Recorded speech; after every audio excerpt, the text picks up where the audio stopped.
Halo semua, salam sejahtera Malaysia. Selamat datang ke channel Fels Lifestyle. Terima kasih kerana terus setia dan terus bersama di dalam channel ini.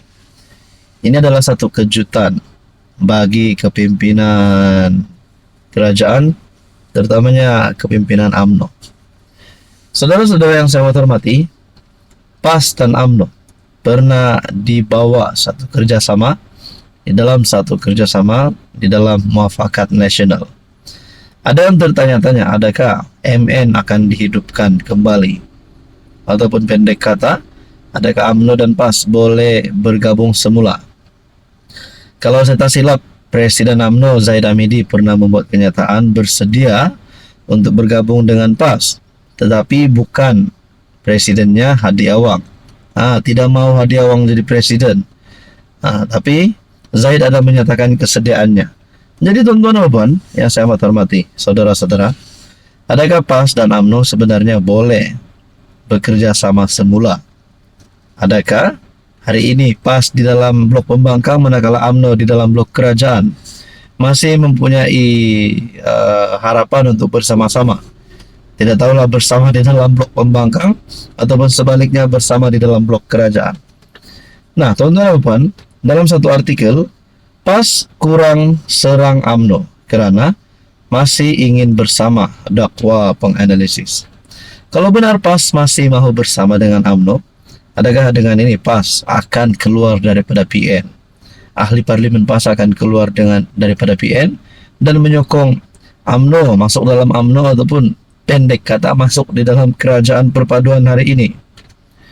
Artikel daripada FMT, Yusri Ibrahim berkata, serangan PAS yang mewakili PN pada PRK Air Kuning lebih tertumpu kepada Anwar dan pentadbirannya.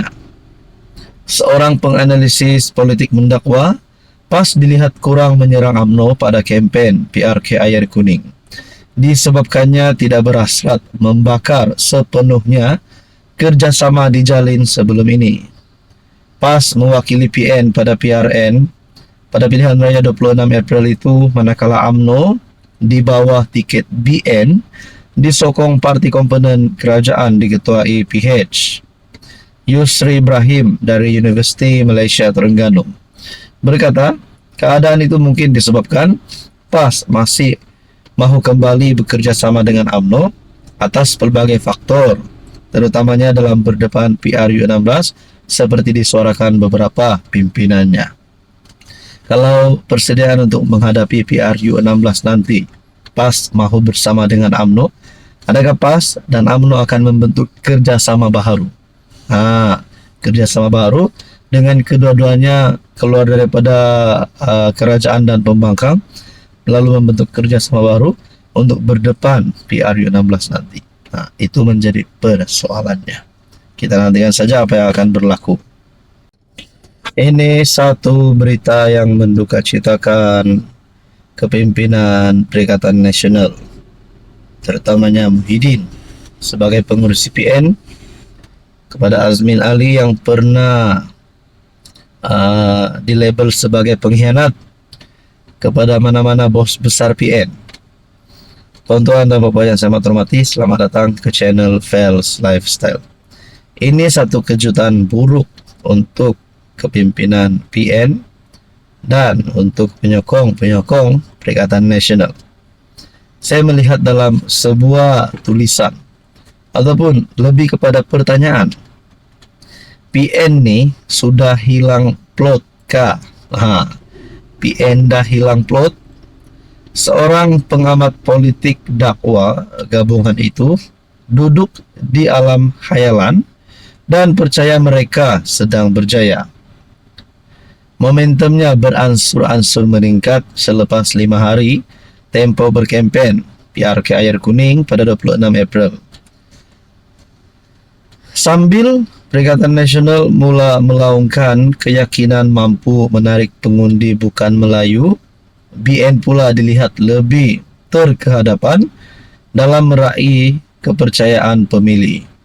Dalam pertembungan yang dilabel Ustaz lawan Ustaz, Muhammad Yusri Bakir di pihak BN dan Abdul Muhaimin mewakili PN Selain calon Parti Sosialis Malaysia, PSM Bawani KS yang membuat penampilan semula selepas PRU15.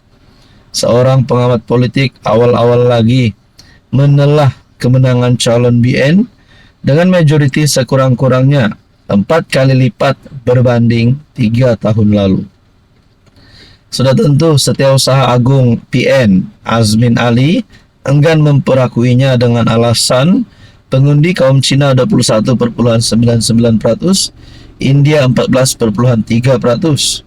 Daripada 31.897 pengundi berdaftar memberikan respon yang positif sepanjang kempen gabungan parti itu setakat ini. Pengundi bukan Melayu, kita tahu memberikan pertimbangan isu ekonomi dan peluang perniagaan.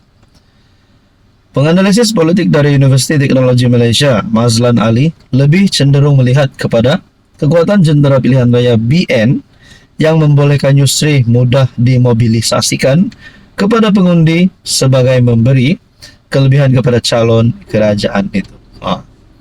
Mungkin ini adalah satu kemenangan awal bagi calon BN, PRK Dun Air Kuning, calon kerajaan. Makna kata, mungkin kalau ini menjadi kenyataan, PN bakal hilang peluang untuk menang satu kerusi lagi. Jadi saudara-saudara PRK Dun Air Kuning, Anda rasa siapa yang menang? Silakan komen di bawah. Hai, hello, salam sejahtera Malaysia. Selamat datang ke channel Fels Lifestyle. Saudara-saudara yang saya hormati, terima kasih kerana terus setia dan terus bersama di dalam channel ini. Seperti yang kita tahu, beberapa nama-nama besar di Malaysia yang terlibat dengan siasatan, terlibat dengan kes rasuah, terpalit dengan kes rasuah.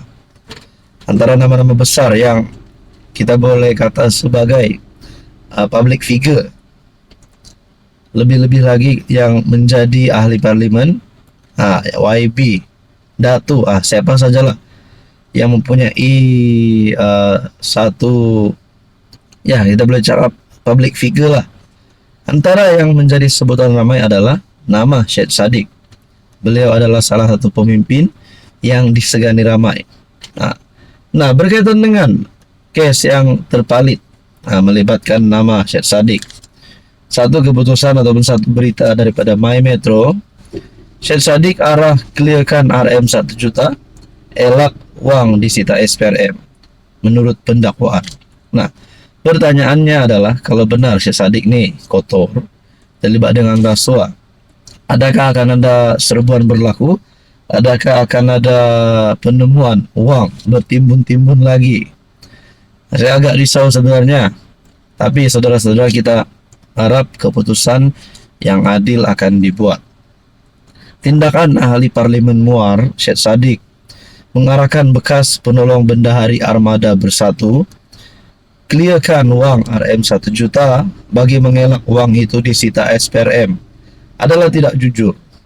Timbalan Pendakwa Raya Datuk Wan Syahrudin Wan Ladin berkata, Syed Saddiq 33 selaku perayu menerusi perbualan telefon meminta Rafiq Hakim Razali 35 yang diamanahkan dengan dana berjumlah RM 1 juta melakukan pecah amanah.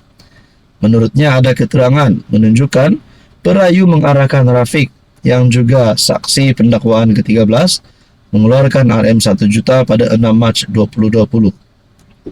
Perayu mengarahkan SP13 untuk clearkan wang itu dan ada keterangan menunjukkan dia menyuruh bekas Exco Armada Bersatu Abdul Hanaan Khairi 32 dan seorang lagi saksi meletakkan tarik ke belakang di resit dan sebut harga pada 2 Jun 2020.